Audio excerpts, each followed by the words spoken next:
I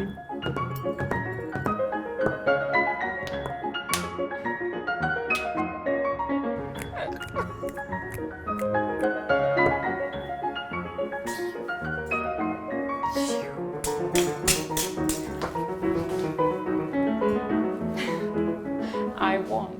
Welcome to a new video. Today we're going to talk about nature and music. Or music and nature. Well, you name Whatever.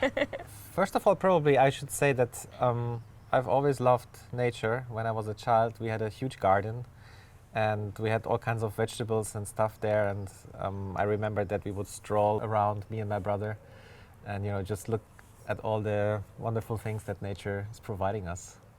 Yes, I totally understand him. You have a very natural way dealing with the nature, actually, and I really had to learn it.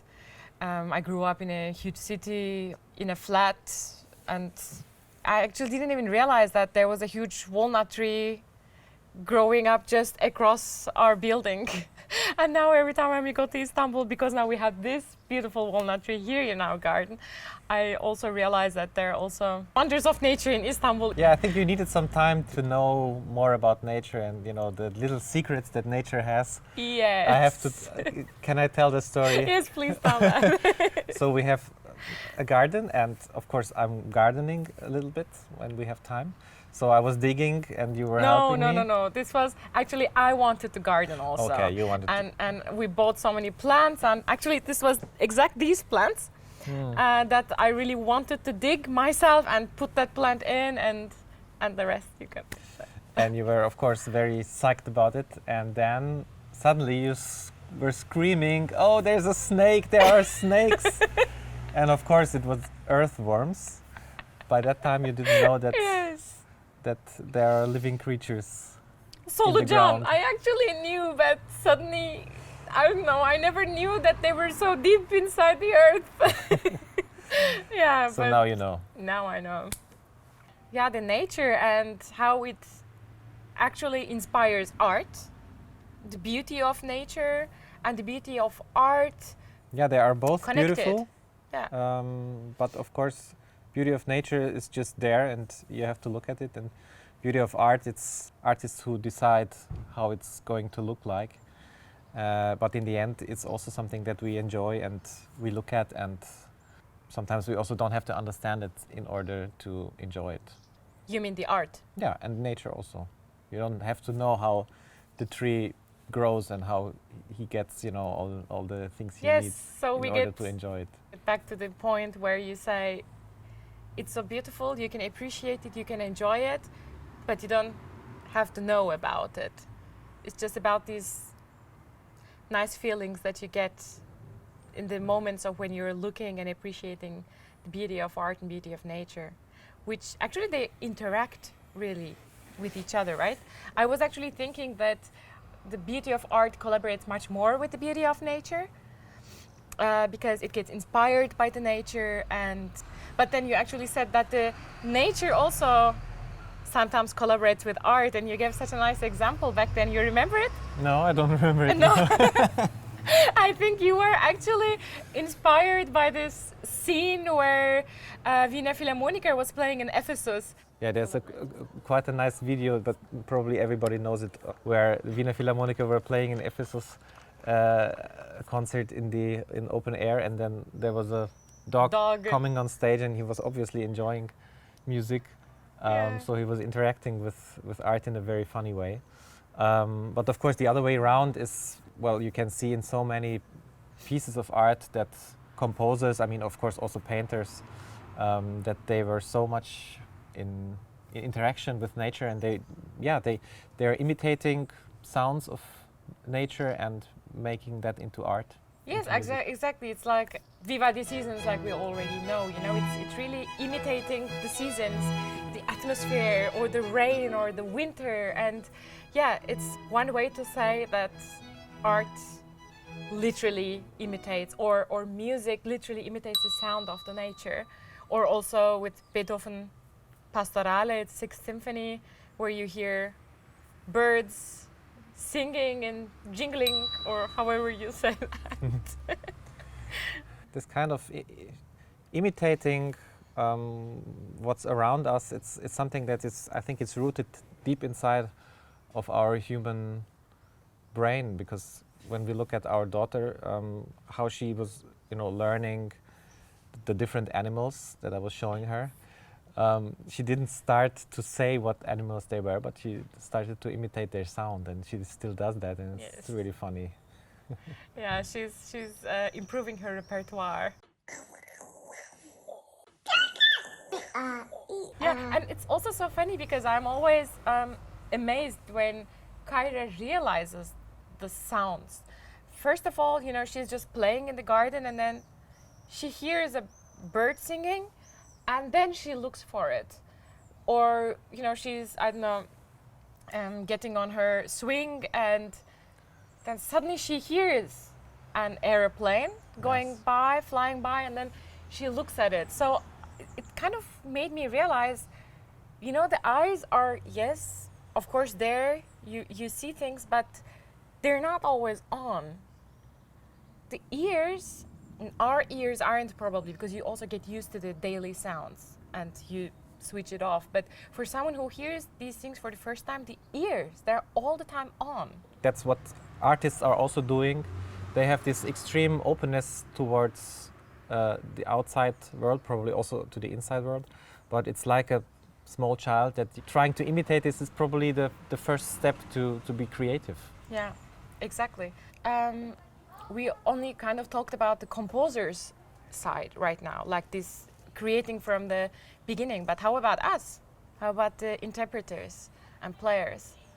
How do we interact with nature, or how does nature inspire us in our creative process? So, for example, when I play Brahms' second piano concerto, for me it's like an autumn piece.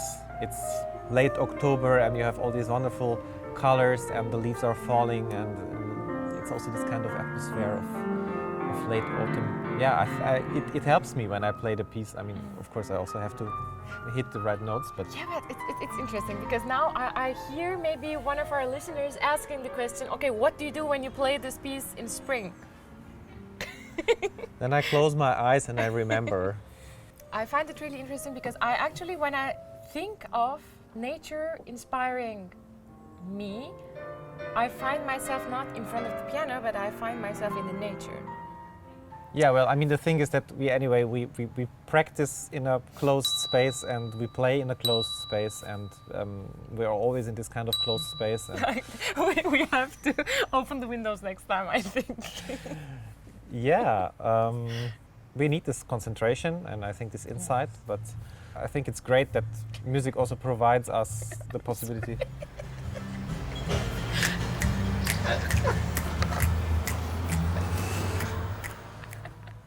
Remember your concert in the woods on the mountains? Oh yeah, that was beautiful. Oh, it was so beautiful. Yeah, this was a concert that was really on the mountains, like 1,300 meters high. It was really high.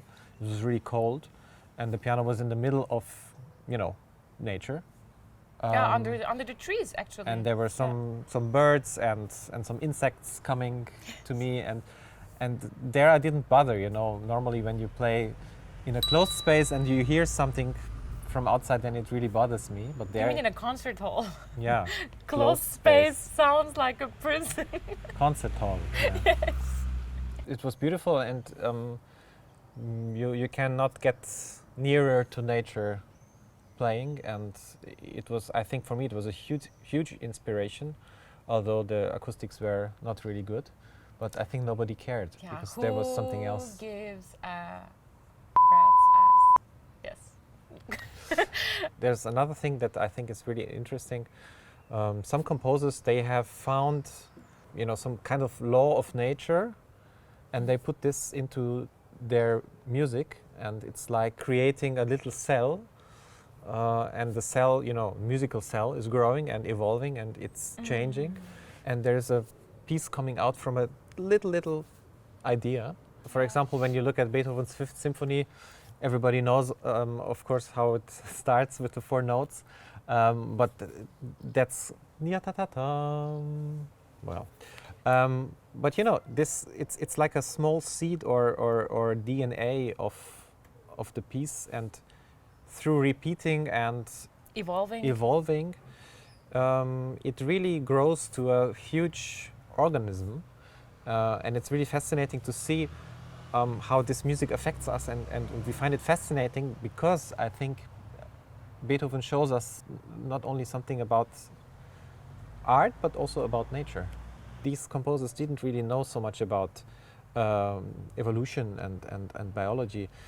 They don't have to know. Yeah, but they were more connected with the nature back then. Yeah, but they were also, you know, just geniuses Yes. that knew, or maybe they were, you know, studying plants. Or, I mean, Beethoven was a lot in nature. a lot in nature. Yeah. He was also a lot drinking. I'm sure Not it in helps nature. the creative process. When we lie under a big tree, which has been there for sometimes hundreds of years, you appreciate that with a huge heart. And you enjoy just lying under it and thinking of what a kind of a masterpiece, you know, it became. When looking at a huge tree, an old tree, you know that probably this tree is going to be there even when you're long time gone. And this is also something that it's so amazing to play a piece and to know that, yeah, in 80 years I'll be gone, but this piece will still be there. That's true, but still, in nature, you can also appreciate a very beautiful flower, which is going to be dead. In Romania, in the garden I grew up, there was a pear tree that was over 300 years old, and apparently it was planted by Turkish people that went there. Well, we both know Turkish people know what to eat. And I'm sure, yeah, they did a very good job in that. Yes. But unfortunately, maybe not so much protecting the nature anymore. But that's another subject for another video, probably. So, I think we can say goodbye today with one of the greatest quotes of the greatest composer, Beethoven, because we've also talked about so much about him. What Well, did he say? said, "I love a tree more than a man." So let the nature always inspire us. And let's help the nature live really longer than us. See you in the next video. Bye bye. Bye.